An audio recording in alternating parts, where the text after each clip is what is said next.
Just because something is invisible doesn't mean it does not exist. Just because we can't see it with our physical eyes doesn't mean we can't see it with spiritual eyes, understand it with the spiritual heart. So, good and evil. If people know that some actions are evil and some actions are good, is there not a moral law that we are bound to? And if there's a moral law, is there not a moral lawgiver who is the supreme good, perfectly holy, which is God? So when God is removed, people will fall into chaos and destruction, and society will collapse because they will no longer understand the moral law and abide to the moral law, even though they are always under the law.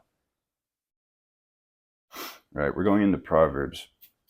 The very first proverb, at the end of it, Proverb 1, verse 7. The fear of the Lord is the beginning of knowledge or wisdom, but fools despise wisdom and discipline. And sin is a separation from God, right?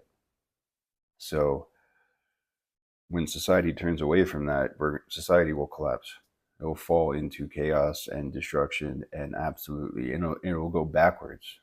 We won't have glorious buildings and architecture and advances. We will retreat backwards. So fear the Lord always. That is the beginning of wisdom. Wisdom is knowledge with morals applied to it. Because a man can be knowledgeable, very intelligent, but he can use that knowledge for evil. But he can gloat and boast that he is knowledgeable. I have a PhD in physics, and then use that PhD in physics to cause harm through sin. Wisdom is the application of knowledge with morals. This knowledge is used for justice and faithfulness and love. This knowledge is used for evil. So the fear of the Lord is what creates that, gives us that wisdom. Praise God always, guys. Keep him at the center, always.